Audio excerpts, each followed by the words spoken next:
Hello সবাইকে, তোমরা সবাই কেমন আছো? আশা করছি সবাই খুব ভালোই আছো। তাই আজ চলে আসলাম তোমাদের সাথে আবার একটি নতুন ভিডিও শেয়ার করতে। আগের দিন তোমাদের সাথে লাজানিয়ার একটি শর্ট ভিডিও শেয়ার করেছিলাম, তাই আজ ভাবলাম তোমাদের জন্য লাজানিয়ার কিছু হিস্ট্রি নিয়ে আসি। লাজানিয়া হলো একটি ইতালিয়ান পাস্তা ডিশ। শোনা যায় এটির উৎপত্তি অ্যানসিয়েন্ট গ্রিসে। এই খাবারটি ল্যাগেনন নামক গ্রিক ফ্ল্যাটব্রেড থেকে এসেছিল, যা রোমানরা এটাকে লেয়ার্ড পাস্তায় রূপান্তরিত করে। মধ্যযুগে ইতালির অ্যামেলিয়া এবং রোমাগনা অঞ্চলে পাস্তার সাথে রাগু ও বেচামেল সসের লেয়ারিংয়ে এটি তৈরি হতো। পরে সেটাকে ইতালিয়ানরা এবং আমেরিকানরা সেটার সাথে টমেটো সস যোগ করে বিভিন্ন ফিলিং এবং লেয়ারিংয়ের মাধ্যমে এটা তৈরি করা শুরু করে। আর এই লাজানিয়া ডিশটি আজ আমরা এই প্রথম মালদায় ইতালিয়ানের সাথে কিছু ইন্ডিয়ান টাচ দিয়ে নিয়ে এসেছি ব্লেজিংয়ে। এটি টাইপ অফ পাস্তা যেটি রেড সস, হোয়াইট সস এবং বিভিন্ন ধরনের filling like veggies, mushroom, chicken, তার সাথে আমাদের সবার পছন্দের চিজ দিয়ে তৈরি করা হয়। আমরা এখানে লাজানিয়ার দুই রকমের ভেরিয়েশন রেখেছি, একটা হচ্ছে ভেজ সাইড আর একটা হচ্ছে নন ভেজ সাইড। নন ভেজের মধ্যে আমরা সাধারণত চিকেনই ইউজ করে থাকি। এটি অত্যন্ত সুস্বাদু এবং ফুলফিলিং। আর হ্যাঁ, তোমাদের নিশ্চয়ই কোয়েশ্চেন থাকবে যে এটার প্রাইসটা কেমন।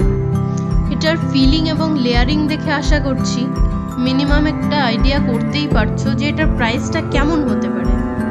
তো তোমরা একটু গেস করে দেখো যে এটার প্রাইসটা কেমন হতে পারে। যারা চিজ লাভার তাদের জন্য তো এই ডিশটা একদম পারফেক্ট।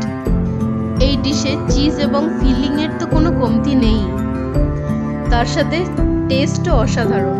আর সামনেই তো শীতকাল আসছে, আর শীতকালের সেই কনকনা ঠান্ডা ওয়েদার, আর এই ওয়েদারে চিজে পুরোপুরি ভরপুর একদম গরম গরম লাজানিয়া খেতে দারুণই কিন্তু লাগবে। ব্লেজিংয়ে পিৎজাকে তোমরা যেমন ভালোবাসা দিয়েছো, একবার যদি তোমরা এই লাজানিয়াটা ট্রাই করে দেখো তাহলে তোমাদের এটা বারবার খেতে ইচ্ছা করবে। আমাদের মালদাতে যা যা জিনিস অ্যাভেলেবেল থাকে আর আমরা এই লাজানিয়ার জন্য স্পেশালি যা যা জিনিস আনানোর চেষ্টা করেছি আর যতটা আনাতে পেরেছি তা দিয়েই আমরা এটাকে পুরোপুরি আমাদের দিক থেকে বেস্ট দিয়ে এটাকে বেস্ট বানানোর চেষ্টা করেছি। তো তোমাদের এই ডিশটি ট্রাই করার জন্যে অবশ্যই ভিজিট করতে হবে আমাদের ব্লেজিংয়ের আউটলেটে। আর হ্যাঁ, একটা ছোট্ট রিকোয়েস্ট তোমাদের জন্যে, এই ডিশটি ট্রাই করার জন্য প্লিজ একটু হাতে সময় নিয়ে এসো, কারণ এটি রেডি করতে আমাদের মোটামুটি 30 to 45 মিনিটস মতো লেগেই যাচ্ছে। কারণ আমাদের আগে থেকে কিছু প্রিপেয়ার করা থাকে না। কাস্টমার আমাদের যেমন অর্ডার দেয় আমরা সেই হিসাবে তখনই সেটাকে রেডি করার চেষ্টা করি।